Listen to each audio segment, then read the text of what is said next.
Okay, you hear me okay? I could, you better speak up, that's all. Okay, cool. Because listen, I'm an old fart, you know. Have you got that? All right. It's very great for me to talk to you. You are definitely one of the true comedy stand-up pioneers. Yeah, I don't want to have to say a what a lot, okay? So you've got to find a way to make it a little louder. All right. Can you hear me good now? Just a little better. All right, hold on 1 second. Sometimes this recorder. Well, I got to tell you something. While you're giving me credit for creating a genre, perhaps that's true, and I would like to take that credit. However, I must tell you that Mort Saul was ahead of me, and he was already working nightclubs, doing his thing, very topical comedy, right? Without telling the jokes that we'd gotten used to hearing stand-up comedians tell. With a setup and a punchline and a setup and a punchline. And sometimes a mother-in-law jokes on my girlfriend is so fat that it was something like that. That isn't to put down these comedians. Right. But it is to say that Mort was doing something totally different. He wasn't telling jokes, so to speak. He was getting laughter without telling jokes. He was making us think. It was very intelligent, and it was stuff I'd never seen in a nightclub before. I had put together, as an improvisational actor, I had put together some phone calls that I was doing, and maybe a few things in which the audience, I would speak directly to the audience. But I'd never dreamed of being a stand-up comedian. I had no idea I would be doing that. Right. And when I saw Mort Saul in a nightclub, I thought, my God, that means I might be able to put my stuff in a nightclub. And I could make a buck, while I'm waiting for the big acting job, because I was looking to be strictly a straight actor. Right. So when I saw him at Mr. Kelly's in Chicago on Rush Street, and he killed me. He just knocked me out. And I thought, I could do what I do, which is a breakaway kind of comedy, certainly, and maybe I could do the same thing. Not that we didn't work at all alike, but we were different from our predecessors, that's all. Right. And so I wangled an audition at this nightclub in Chicago, Mr. Kelly's, and by God, I got hired. Well, it was because seeing Mort that made me feel I could do this. Then I got friendly with Mort, and he talked me into making a recording of my work. So I have him to thank for an awful lot of what happened to me in my life. Then I guess I joined him as a breakthrough comedian, because I was doing what was called at that time cerebral comedy or intellectual comedy. And I didn't know I was doing any kind of different comedy. All I knew is that I was doing comedy that I'd never seen before in nightclubs. And what happened then was other comedians now were seeing us, and something else was happening. Yeah, and like you said, it pretty much, you and Saul pretty much paved the way for all these, this whole new style of comedy that now is... Yes, that's correct. I guess other comedians, but we can't dismiss Lenny Bruce, who was one of our contemporaries. Right. As being one of the people who was doing routine comedy. We were doing, in a way, routine work. And we were getting away from the gag type comedy. Right. That isn't we were deliberately getting away. We didn't know we were being deliberate. We didn't know we were creating any new forms. We realized that what we were doing could get laughter. And it was so socially aware, the kind of comedy you guys were doing at that time. And it was also ahead of its time because, it was before the '60s really came into play, and Right. We were late 70s, middle 50s, I beg your pardon, right, and the late 50s and early 60s. And yes, somehow we were catching on, and then other comedians were doing similar things or similar breakaway things. They weren't the only one who was sort of very, very close to me was Newhart. right. But you have to think of Mike Nichols and Elaine May breaking through, and of course there was about the gang of us. Bill Cosby was coming out too. Right. So you guys like in The whole genre there. At least we were different from our predecessors. I don't think we were alike in any way, really. right. Definitely, you guys definitely kind of reinvented the forum, and and made stand up pretty much what it is today. Well, I think. Well, what it is today is another kind. I think there's another form that's taken over. That is a kind. It's just attitudinally it's changed. Because history changes us all the time. Right. And we reflect our time. And today we have a more impudent, a more insolent form of comedy, where it's more in your face, and sometimes it's more articulating the anger of a time. So you hear language and concepts that's another phone. So you're not bothered by that, are you? No, not at all. You'll edit this down anyway. But the comedy of today, while it's predicated on some things that comedians that affected the comedians after us, it's still a different forms now. But still, you guys definitely were a pivotal point in the evolution and to what's become. How do you feel about the current day state of stand up and the way that the comedy is delivered? Well, it's not a matter of how I feel. It's a matter of when I'm obliged to look at it, because I'm still working.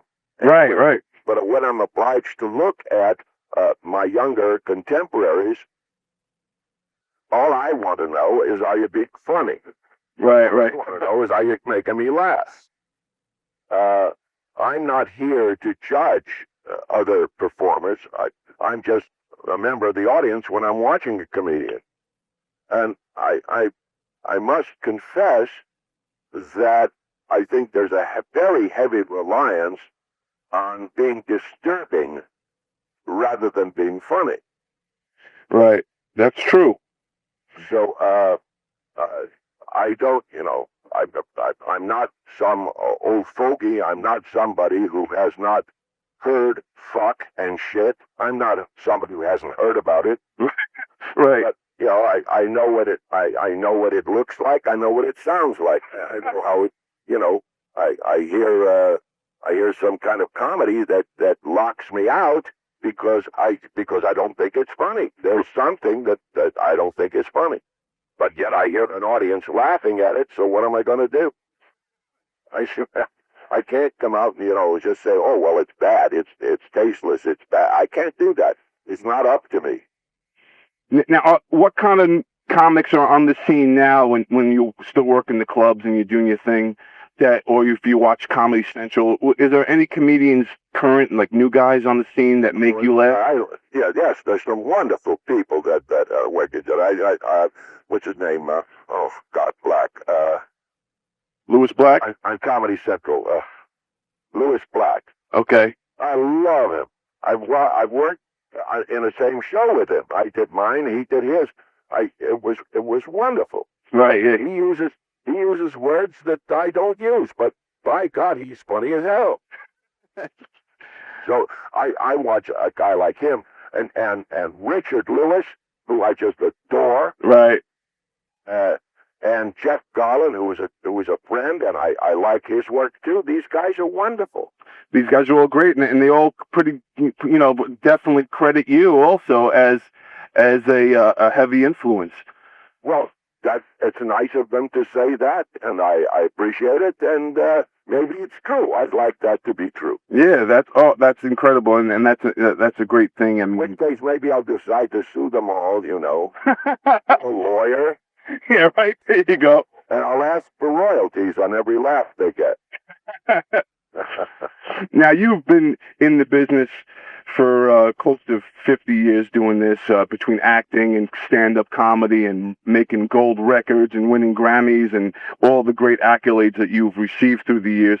What is it now, still working and still teaching and doing everything that you do, what is it that drives you at this point of your life and in this game? Well, I would like to be able to say that it's principles and the zest for living, and no, I need the money.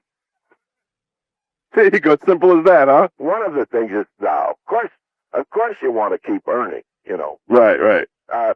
But you don't want to stop. I don't know about others, but nobody wants to stop.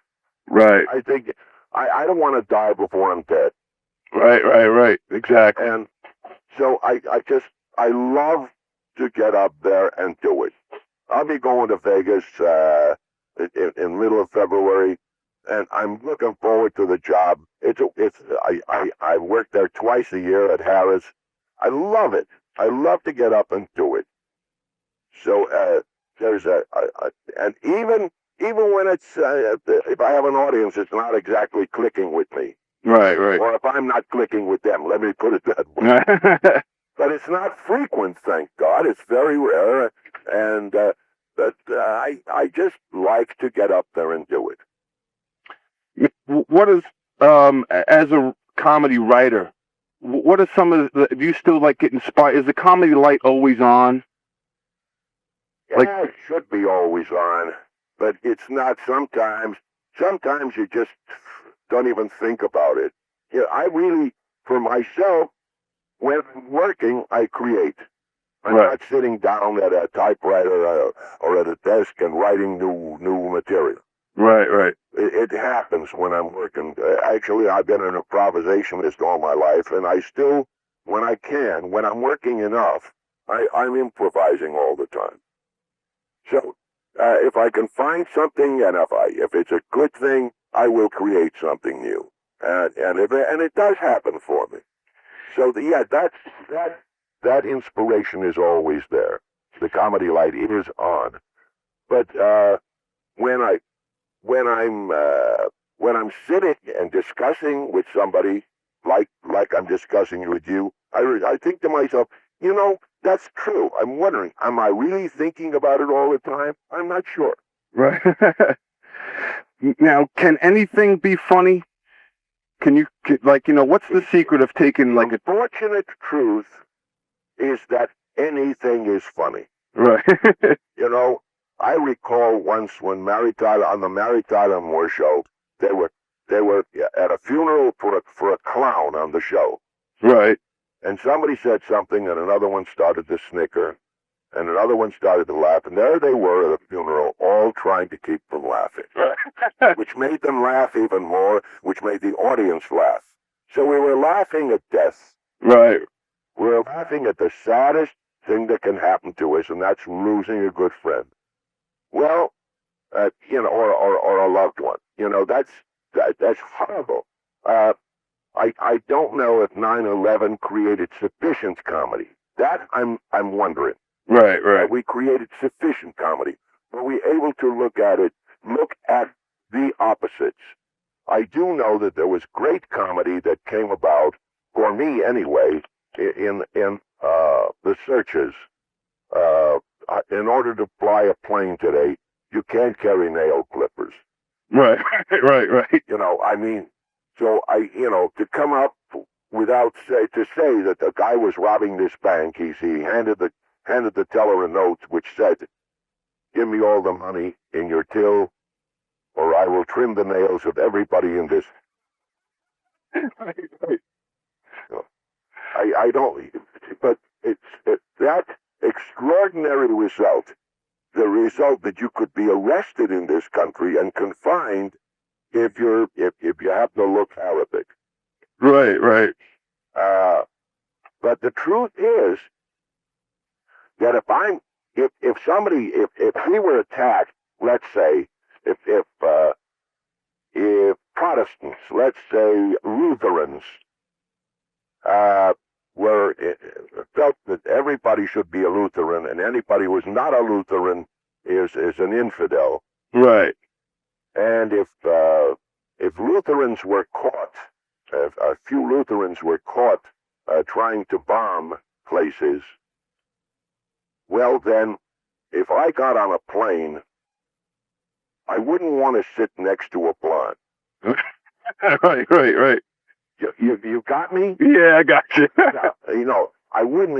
If the guy tells me that he is he's a Norwegian, let's say. Right. I would sit down next to him, but I'd want to see his shoes. Oh, that's great. All right. Right on. But that's really where it's at. It's really what's happening today. We're all afraid of a certain look. Yeah, and see that, like, that's the beauty of comedy, is the way you're able to spin it like that and make it funny, like the today, like you said, with the searches and everything, and to just be able to find that angle on it. Well, but that's what we do as comedians. We don't really intend to exploit the time, but we do reflect our time, and that's what we're thinking today. Right on, man. And you do a great at it. Now, how important is it for a comedian to push the audience and challenge them to think? I think it's better if we don't put the audience or challenge them to think. I think it's much better if we acknowledge that they do think. Right. I think it's better if we assumed that everybody in that audience is just as smart as we are.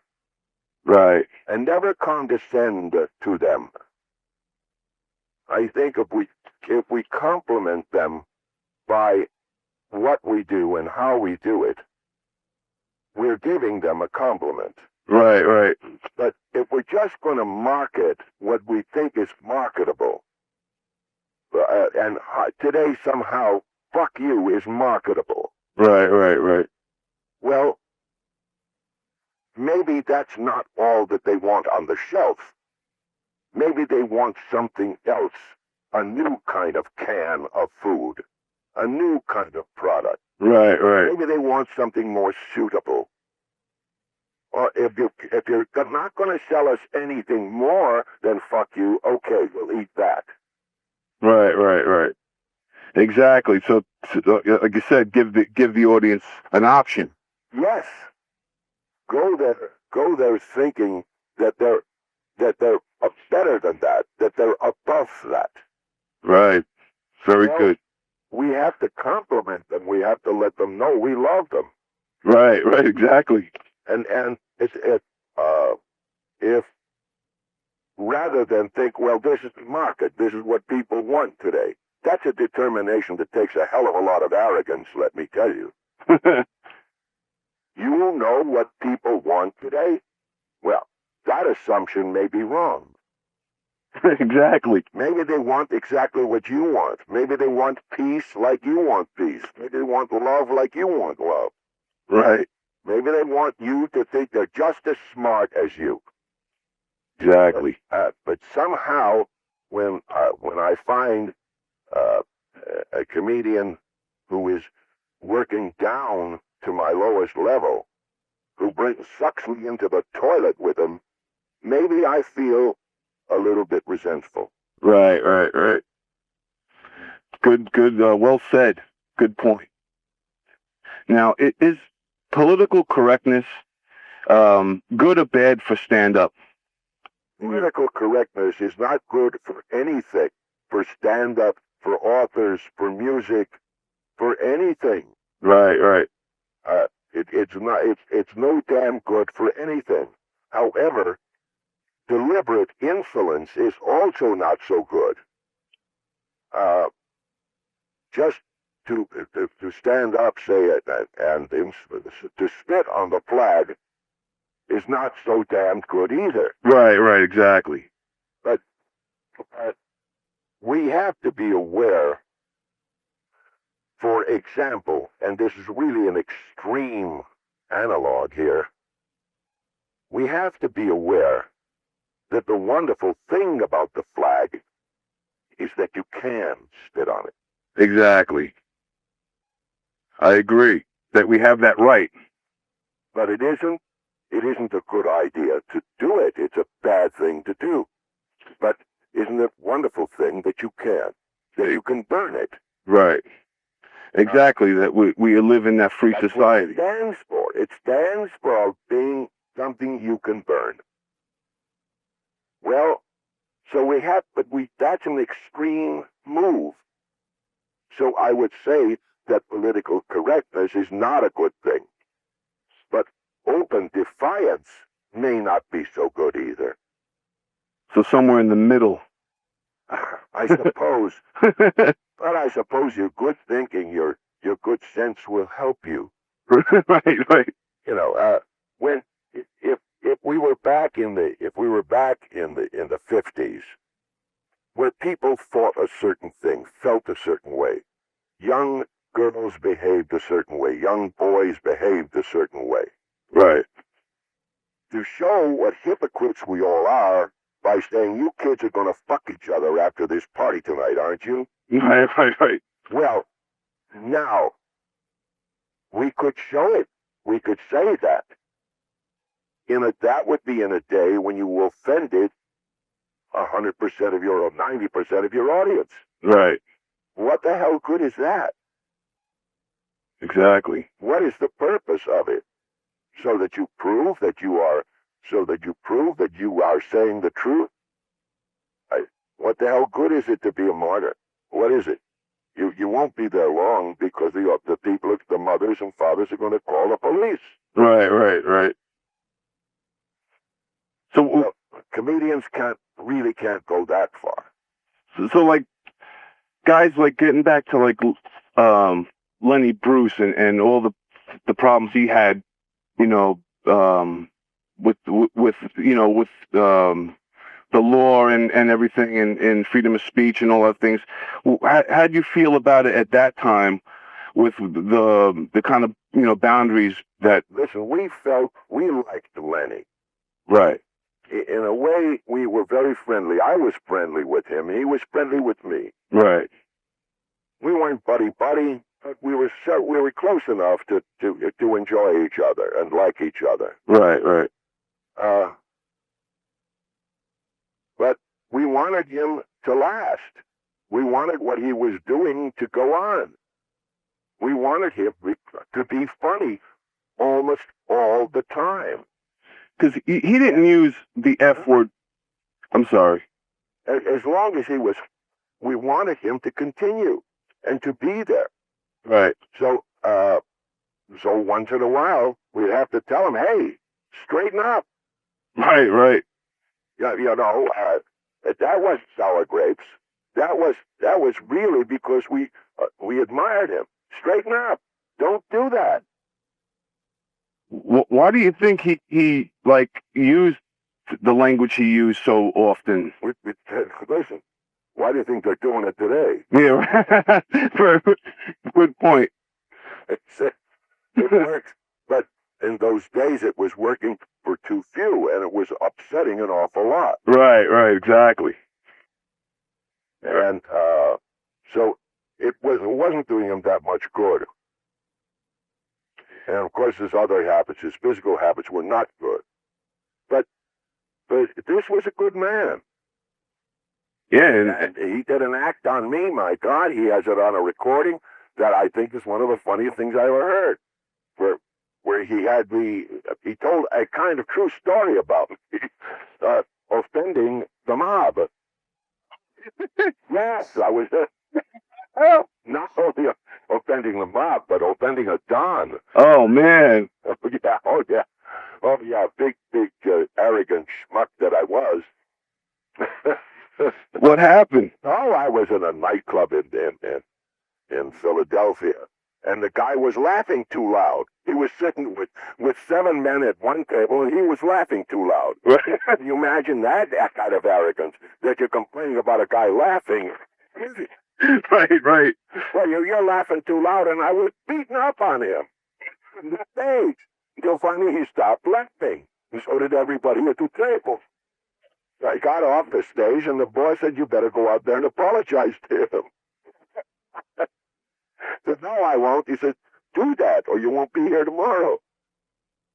Man, who was it? Oh, well, never mind. But he was somebody. Wow. Yes, that I am. Oh, it was anyway, because I learned the hard way. I went out and pleaded with him to forgive me. And how did that go? All right. He finally forgave me. Shit, I was really terrified. But Lenny did it that I was in Chicago. And there was a guy in front of me who wasn't laughing, and I was giving him a bad time. But Lenny had it all wrong. But it's a true story. Right. But it's one of the funniest acts I've ever heard. Oh, that's great. So, I admired that so much. I admired his work very much. But you can't run headlong into an audience and offend them. Right. Exactly. So, now, what, in your opinion, makes a great stand-up comedian? I'm sorry? What is it that makes a great stand-up? What ingredients? Well, I mean, I can give you the simplified answer, which is almost insulting, and that is being funny. Right. But, how do you go about that? I think really major, absolutely major, is to speak to the highest level of your audience. Right. And that will make you important. Very good advice. One of the things that it will always help, go to the highest level of your audience. Even when you're screaming or if you're using whatever language you're using, it doesn't matter. Because that's not intruding on the compliment. But it work toward the audience's really being able to think. Right.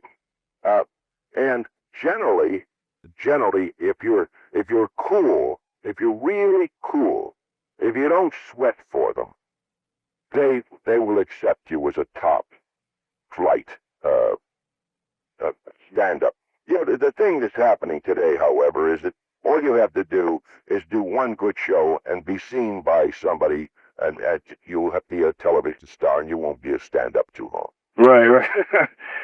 That's it. Yeah, do you think you're smart, and if you create a show, if you find somebody like Larry David, and the two of you make a show happen, and you've got a television series, hey, then you're Seinfeld, and you've done it. Right. But he's no longer a stand-up. Who, Seinfeld? Seinfeld doesn't do stand-up now. Yeah, right. Do it once in a while when he feels like. Yeah, it's not like they. Will do it once in a while when he feels like. But he's not a stand-up for the rest of his life. No. Right. Like, they went to, like you said, into the television world and have become. That's correct. They went elsewhere. So when we talk about being a great stand-up, we don't know, because not stand-ups don't stay stand-ups for too long. I have managed somehow because I missed the boat on a lot of other things. But you have gone on to an amazing career. Like I said, you've paved the way for a whole genre of comedians. You've been on. You've worked with Henry Fonda and Marty Feldman, and I've done some film work. I've been in movies. I've been on the stage. I've done musical comedy. I've had, and I've written a lot, and so I've had some good success. So, but for me, it would have been nice to be a second banana on some long running series. I would have been very happy. Just counting my money and traveling a lot. But one way or another, my life has worked out fine. That's right. And now you currently were playing Larry David's father on Curb Your Enthusiasm, right? Yes, I am. So that must be fun. Well, I love that show. Oh, yeah. God, I love that show. There's a lot of improvising in that show, right? It's all improvised. Yeah, they just give you like the premise and you just go with it. Yes, he gives you the scene. You find out the scene. You talk to the director or you talk to Larry, and they tell you what it's about and what you're going to do, and you just do it. That must be exciting. During improv, I love that part of it. Yeah, right. That's awesome. That's where I came from improv. Right, man. So here you go, and you're working with Jeff Garlin and Larry David and Richard Lewis is also a regular on that show. We're all part of that. So you're all there with all you guys, man, just doing your thing. It's just wonderful. It's just wonderful to go to work there. It's just wonderful. You get out of the car, from then on, it's just wonderful. Very, very good. And you also, like I said, you're a very busy man. You got a lot of stuff on your plate. You're teaching at USC, and you've been featured on many different shows like King of Queens and Providence and Arliss. Yeah, you're familiar with all that stuff. You must have dipped into my website. Yeah, I did some research on you. I wanted to make sure I got all my facts right. And you also, on Memorial Day, you're going to be performing in Atlantic City here in Jersey. Yeah, that's for that weekend with Jeff and Garland and with Richard Lewis, the three of us. So that's going to be an amazing bill, and I'm definitely going to, I want, to go out there and check you out and get a chance to see you. Well, don't forget that's at Caesars, Atlantic City. Right, Caesars in Atlantic City. I'm definitely going to put that into the story, into the interview as well. And you guys are a very inspirational man, and it's just been really a pleasure talking to you. And have I given you enough? Oh yeah, I've learned so much just from talking to you about things, and it's amazing. Now, I think you have to learn too much. You sound very bright to me. Oh, well, thanks. That's a really big compliment coming from you. I appreciate you taking the time, Mr. Berman. It's on a holiday. I know you're today off from teaching. That's all right. I'm not marching in any parades today.